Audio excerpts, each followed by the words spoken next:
Okay, so it seems like that all around the league, everyone agreed that the Suns and the Spurs were the finalists in the Aldridge thing. And then, whatever happened, obviously he went to the Spurs. So what kind of vindication do you take from getting that far along, or is it no vindication at all? Well, I mean, it's never gratifying to finish second, but it is gratifying to feel like we are, 2 years in a row with the premier free agent. We've been very much in the mix. And this year in particular, the plan that we executed in trying to recruit the top free agents, beginning with Tyson and then going forward, was a terrific plan that worked.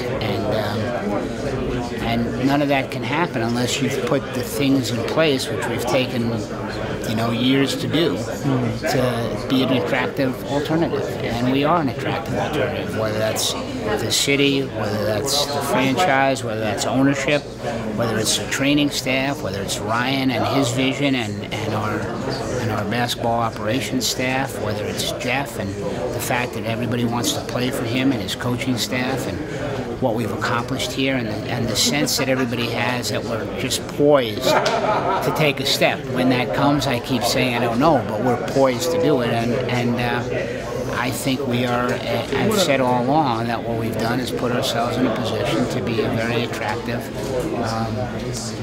free agent destination, and don't underestimate the quality of the player and the quality of the person that we just attracted here. And that's why I sort of ticked off his credentials. I mean, you're talking about a gold medalist, an NBA champion, a defensive player of the year, an all-star, an all-NBA player who very quickly decided Phoenix was the place he wanted to be. So I'm extremely gratified by that. So lost in the whole Aldridge chase is the fact that you signed Tyson Chandler, who is the biggest free agent signed since maybe Steve Nash 11 years ago in the Valley. And not to say that Chandler will for sure have any kind of the same impact that Nash did, but they were at the similar stages of their careers, and looking for a home around a young team that they could really mentor and grow with. Yeah, and I hope also that in the coming days we'll be able to announce additional transactions, some with our own players and some with the other players, that will continue in that process. Thinking of Brandon when that time comes and things like that, and just hopefully his desire to visit. I'm not allowed to talk about it in any detail, but I think our players want to be here, and that to us is very, very important. But the point you make is the right point, which is we attracted a high-end free agent very, very quickly. And you know what, Dave? You talk about the last one was Nash. Well, when you look around the league, there aren't very many free agents like this that ever move. Right. San Antonio hasn't until they, I assume they're going to sign Aldridge today or whenever that is. That's the first major free agent they've had, because I've been involved in those pursuits when I represented Tim. I've been involved in those pursuits. You've got teams, other teams that have been trying to attract free agents. Free agents of this caliber do not move from team to team very often. So this perception that somehow Phoenix has been slow off the mark. The opportunities are few and far between, and I think we've proven that this year in particular that this is a place players of this caliber want to be. And then of course he becomes a magnet. Well, that was going to be my next question, is now that you have been able to attract one big name free agent, whether it be through trades in the future, sign-in trades in the future, or free agent signings, do you feel like then Tyson Chandler legitimizes the entire plan?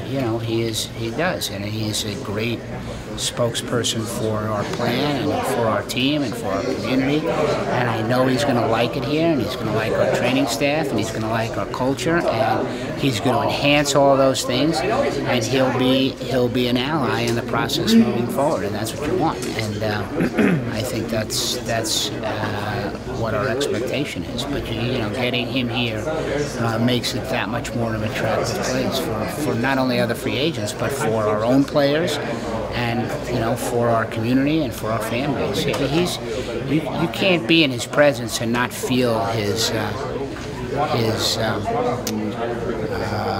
manpower is kind of the best way I've been able to put it. Okay. Now, the other transaction you guys have finalized this morning is the trade of Marcus and Dan Granger and Reggie Bullock to Detroit for a second-round pick in 2020. Can you talk about the impetus behind that trade beyond, what are the basketball reasons for that trade? Yeah, I talked to Ryan about that a little bit more than me, but I mean, I think that the trade was important in its own right. We needed to clear up a logjam at that position, and you know, when the roster is set, it'll be, you know, when our roster is set for the year, which hopefully will be in the next couple of weeks. I think you'll see a lot more balance, and that cleared up a lot of balance. But I'll leave it to Ryan to talk about the specifics of it. Sure. And then the one remaining, what looks like a big opportunity, is either a backup or starting power forward who can score and defend as well. Can you talk about that further need and roster balance? Yeah, I mean, I think, you know, we'll address all those issues sooner rather than later, but we're not really allowed to comment on them until they're resolved. How's that? No, that's okay. I just meant as far as roster balance, are you still looking in that direction? Yeah, I think we'll probably try to add another big and a couple of guards before we're done, and hopefully by the time we're finished, we'll have 13 guaranteed contracts. That's kind of the point of goal. So, you know, stay tuned, which I know you will. Yeah. So after 5 years at the helm as the president, you're going to be stepping down a little bit as far as effort, but you're still going to be around in the coming years. Do you feel like after this past few days that you've put the Suns where you wanted them to be? You know, you always ask me these philosophical questions. I think the answer to that question is I'm very proud of a lot of things that I have accomplished since during my presidency. I've said that before. I think we went through a challenging transitional period that there was no simple way to get through. We had. I think we're out of the other end of that tunnel into the sunlight again, and it's only going to be progress moving forward if you look at the big picture. But, and this is a big but, you know, if I look back on it, I wish we had won more games. And so I can't say that I'm completely satisfied with the results. I wish that it was not quite as fitful as it was. And, you know, I would say to anybody, your community that you represent and the fan base as a whole, I mean, you always wish that we had won more games and we had made it into the playoffs, and that the Western Conference wasn't as challenging as it turned out to be. So, no, I don't give myself a pat on the back and say, you know, I'm pleased with everything I did. But as a general proposition, I think I accomplished a lot, but could have accomplished more. What do you think? Last one. What do you think? You're right. I think the past week has justified a lot of the stuff that you guys have done in the last few years. Okay, thanks. One more question is, so in the past week, when Dallas thought they had DeAndre Jordan signed, Mark Cuban made some comments that, gosh, if we didn't get DeAndre, we would have tanked the year. Yeah. And he went into depth on this might have been the year to do it, because in past years it's been a lot harder to get into that top 10, top 7 because so many teams are actively tanking. But now so many are improving rapidly, it might be easier to slip in there. What's your take on that thought process? I don't have an opinion about it. You know, the last thing I'd ever do is speak for Mark. You know, but as far as that NBA thought process of when's the right time to tank? To me, there's never a right time. I mean, you know, that's the position we've taken. You know, we're trying to do something hard. We're trying to rebuild and get better, and at the same time, be competitive. That's what we've tried to do. All right. Okay. Thanks a lot.